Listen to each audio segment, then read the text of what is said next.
Today on Government Matters, dozens of COVID-19 recommendations from the Defense Department IG office, what it's watching now and how the Pentagon is responding. A permanent switch to a fully remote workplace for hundreds of federal employees. The Chief Human Capital Officer at that agency explains what's next. And the #1 story of the week, new COVID-19 rules coming for all federal workers. Two former OPM directors share how agency leaders should prepare. Government Matters starts right now. From Washington, D.C. and around the world, this is Government Matters. Thanks for watching the weekend edition of Government Matters, the only show covering the latest news, trends, and topics that matter to the business of government. I'm your host, Marjorie Sensor. The Pentagon wants to move $4.3 billion to fund emergency COVID-19 requirements, Federal News Network reports. The 2021 compendium from the DoD Office of Inspector General has 65 recommendations on workforce safety and effective spending during the pandemic. Troy Meyer is Acting Deputy Inspector General for Audit at the Department of Defense Office of Inspector General. Thanks for joining me, Troy. What trends do you see in this year's compendium?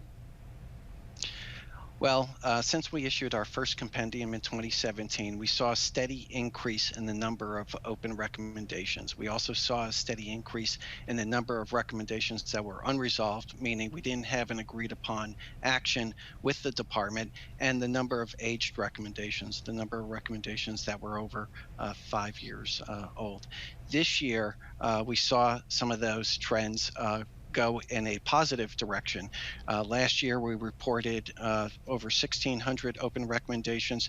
This year, the number is 1,450 open recommendations. So the department has been making a concerted effort over the last year in particular to implement our recommendations. The number of unresolved recommendations was last year was almost double what it is now. And even though we're seeing the number of aged recommendations over 5 years old increase, they're increasing at a slower rate. So the department is taking positive action on our open recommendations.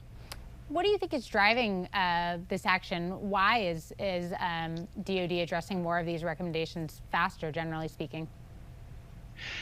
Since the issuance of our first compendium, we have been working with the department very closely, meeting with them on a regular basis to reconcile the recommendations, the number of open recommendations, and discuss what the department needs to do to implement those recommendations and what documentation they need to provide us to demonstrate that they've implemented the recommendations.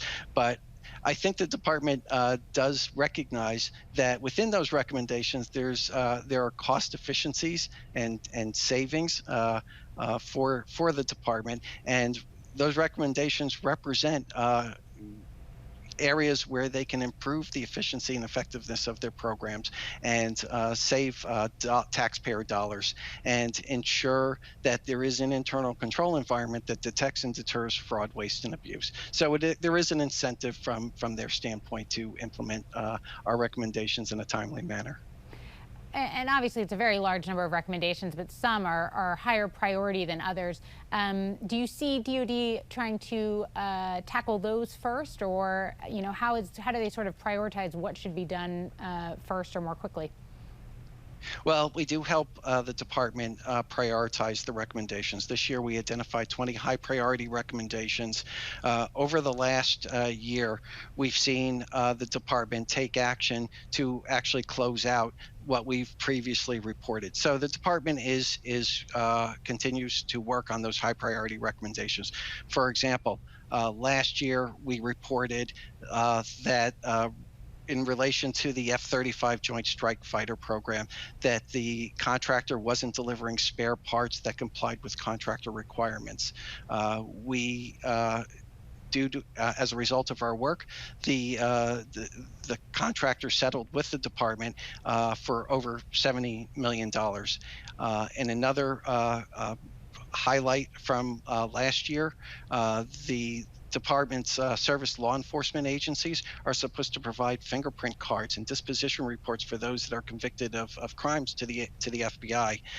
We were able to determine over the last year that the department has improved that process and has made significant progress towards implementing those recommendations. So we do think over the last year the department has prioritized the right things. However, there's still some work that needs to be done. There are some recommendations that were high priority in previous years that continue to remain open, and the department still needs to address. Troy, you mentioned the benefits that DoD and taxpayers can gain by the Pentagon acting on these recommendations. Certainly, it sounds like there's a dollar figure associated with some of these recommendations. Are there other benefits? Can you expand a little bit on what you see as kind of the gains that can be made when these recommendations are addressed? Well, it's not only the cost savings, the recovery of dollars that are questions, or future funds that could be spent better. It's improving internal controls that will detect and deter fraud, waste, and abuse. It's identifying the efficiencies and effectiveness of programs. They're basically management improvement recommendations that will make their programs more efficient and effective. Let's talk a little bit about pandemic-related recommendations. Obviously, this has been an area of focus over the last year in particular. How have these been addressed by the Pentagon? There is a sense of urgency in pandemic oversight. Our recommendations go to ensuring the health and safety of our service members as well as our civilian workforce, and ensuring pandemic-related dollars are spent as intended. The department has understands that urgency and has been taking corrective action to implement our recommendations. With just about a minute to go, looking toward next year's compendium, what are you hoping to see? What will you be watching? Well, with over 1,400 open recommendations, if you break those recommendations down by topic, the largest number is within the cyber area. So we will continue to watch the recommendations related to cyber, and hope to see more timely implementation of those recommendations. With regards to financial management, in addition to the 1,400 open recommendations, there's 3,500 notifications of findings, recommendations that the department needs to make progress on to get a clean opinion on their financial statement. In addition, as the sage of the New York Yankees, Yogi Berra, said, it's not over till it's over. So we're still in a pandemic. We're still going to continue to do pandemic oversight work, and we will closely monitor the department's implementation of those recommendations. Thanks for joining me, Troy. Well, thank you. Coming next, hundreds of employees at one federal agency going fully remote. Straight ahead on Government Matters, how it's going and the takeaways for other agencies. You're watching 7 News.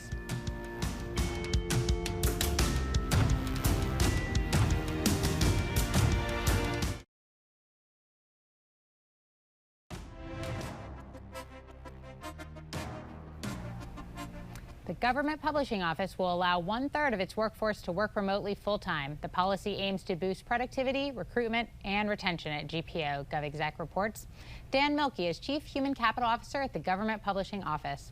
Thanks for joining me, Dan. How many employees are going to be affected by this policy change? Well, it's 1/3 of our employees, and that's about 500, a little over 500 employees. And how have they reacted to this news? They're very enthusiastic. They're very excited about the opportunity. We had a telework policy prior to the pandemic, but the pandemic taught us that there's a lot of things that we can do via telework, and actually made us a lot more comfortable with telework. So we've expanded several options, and those options are what everyone's really excited about. Let's talk a little bit about kind of the decision-making process. It sounds like it was driven a lot by what you saw during this telework period during the pandemic. Was it also driven by feedback from employees? Were they telling you that this is something they want or need? Oh, yes, certainly. Our director, Hugh Halpern, did a town hall meeting, virtual town hall meeting, and that was one of the big questions that kept coming up. Since telework has worked during the pandemic, are we going to keep doing that? And, Director Halpern said time and time again, it's working. Yes, we're going to keep doing it. And so that top level leadership support in the agency of both Director Halpern and our Deputy Director, Patricia Collins, has been kind of the keystone that allowed us to do this. Let's talk about the other 2/3 of the workforce. It sounds like they, the nature of their jobs means that they're just not able to work remotely. That's correct. You know, we are the printer and publisher for the federal government. So a lot of our work has to be done in a building. So for example, bookbinders, press persons, even some of our proofreading has to be done in a building. And then of course the distribution of those documents as well. But there's a lot of things that we can do now, and it continues to grow. A majority of our work is moving online. So, you know, the teammates that work in that part of publishing, we're working hard to ensure that we have the systems in place to allow them to continue to telework. Sure. For the 1/3 that are affected by this, what do you think will be the benefits to the workforce, to the agency? Well, to the agency and the workforce, so we've definitely heard the quality of life for our teammates has improved with telework. You know, as an unfortunate thing, the pandemic is a very unfortunate thing that kind of forced us into this.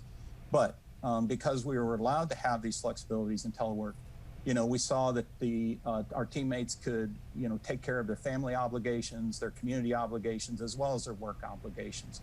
So it's that quality of life.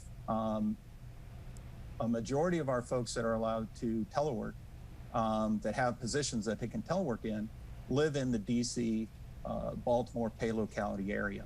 And of course, we all know that's generally comes with a very tough commute to and from the workplace. So we've heard a lot that, you know, not commuting to and from the workplace has really, really improved the quality of life. We've definitely saw an increase in employee engagement. You know, they're very responsive to our customers, very responsive to getting their work done, focused on results. Have there been any concerns or challenges along the way, things that you had to address to make this work? Yes. And I would say if you really want to make telework a good option in any federal agency, you really have to address the concerns of the stakeholders. So those are your stakeholders are the managers, the supervisors, and the employees. So you have to really listen, talk to them, and listen to what they have to say and what their concerns are. You know, making supervisors and managers comfortable using the telework option by coming back to the building was one of the major things that we really wanted to address when developing the policy. So it did take us some time to get our policy right. Is it 100% right? No, we're going to continue to refine it as we see things. But one of the things I would say is don't get bogged down in the nuances of telework in every scenario that could possibly come up, because you just won't get there then. You'll end up kind of sticking with the telework policy you had before the pandemic. Yeah, it sounds like that's some advice for agencies who may be thinking about this. Are there other kind of takeaways you would share for, you know, agency leaders who are thinking about kind of expanding their policies? Yes, if telework has worked during the pandemic, you know, figure out exactly what was working and, you know, keep it going. Don't, you know, it's going to be very hard to explain to teammates that have done a really good job during the pandemic from a telework location that now they have to return back to the building. And so you really have to consider that.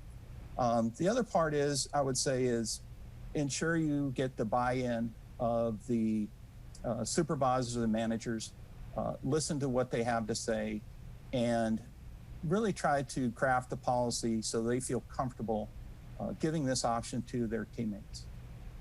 Thanks so much for joining me, Dan. Thank you. Really appreciate you having us. Coming next, the top story of the week. New COVID-19 rules on the way for all federal employees. Straight ahead on Government Matters, what agency leaders can do for vaccinated and unvaccinated workers. You're watching 7 News.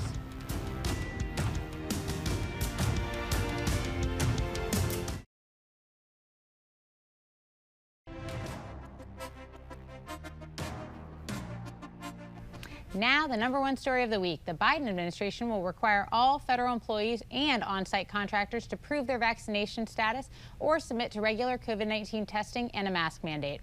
President Biden recommends the private sector follow suit. Janice LaChance is Executive Vice President at the American Geophysical Union. She's former director of the Office of Personnel Management. Jeff Pond is National Co-Chair of the Training and Development Optimization Council. He's also former director of the Office of Personnel Management. Janice, let's start with you. Thanks for joining me today. What do you expect the new policies to mean for the federal workforce? I think what it means for the workforce is that it's an opportunity for them to lead. I think they have a lot of influence in their communities. And I think if agency leaders start with the purpose, start with the why, this is in fact the best way we have to climb out of this pandemic. And federal employees have an opportunity to continue their service to the American people in this way, in a way that is careful, thoughtful, has solid science behind it. And I'm very excited about the opportunity that the federal workforce will have to receive the vaccine and then also to be an example in their communities. Jeff, how do you think, if at all, it'll affect federal hiring and retention? Well, I think, the president is the CEO of the executive branch. And like most companies, private or public, the head of the organization actually ensures the safety of their workers. And I think this is a move that they've been very supportive of based upon the science and taking a look at, Delta has kind of thrown us for a loop. And I think having safeguards and making sure more people are vaccinated and making sure that we have a safe workplace will help us get the right workers at the right time. Janice, how ready do you think agency leaders are to manage these new requirements? Do you have advice or recommendations for them? So I think my advice is over-communicate. Explain this to federal employees in a way that answers all of the questions that they have, that deals with any doubts that may be lingering about why we have to do this, why this is important. So I would say start with purpose. Why are we doing this? Why is it important to maintain a safe workplace, to have a safe community? Secondly, give them the facts. The science is solid behind these vaccines. I think agency heads have an opportunity to get that out.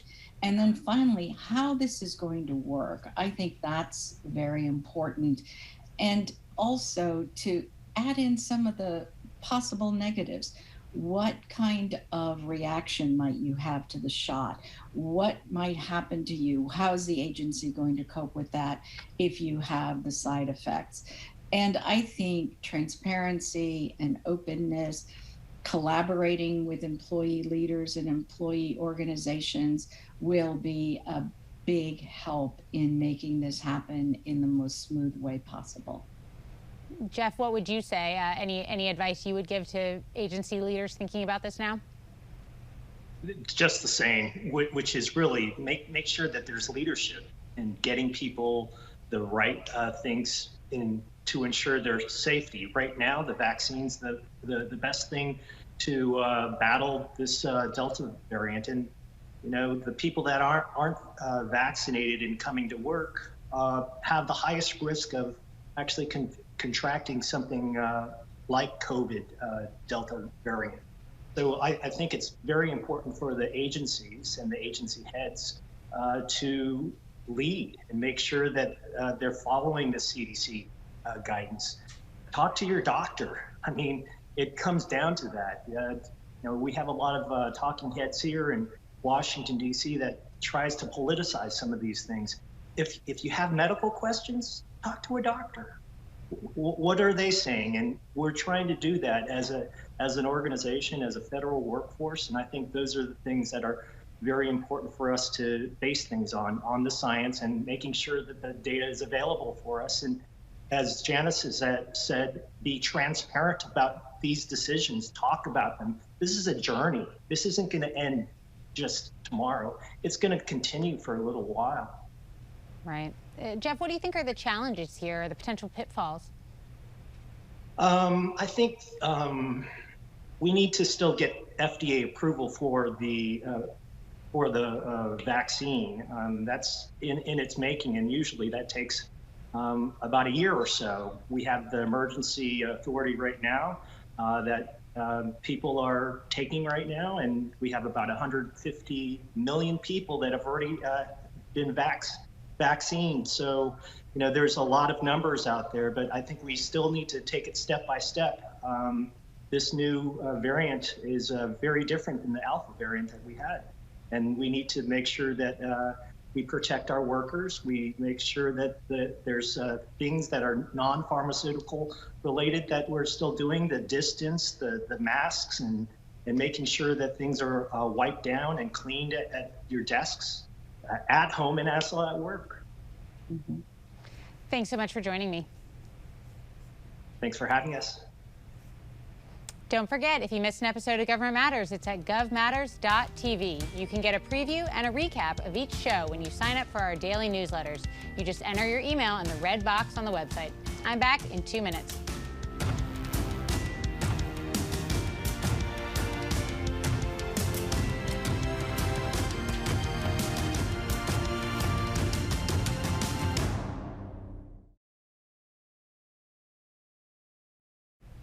That's the latest from Washington. Join me weeknights at 8 and 11 on WJLA 24/7 News and next Sunday morning at 10:30 on 7 News to stay plugged in on issues that matter to the business of government. Thanks for watching. I'm Marjorie Spencer.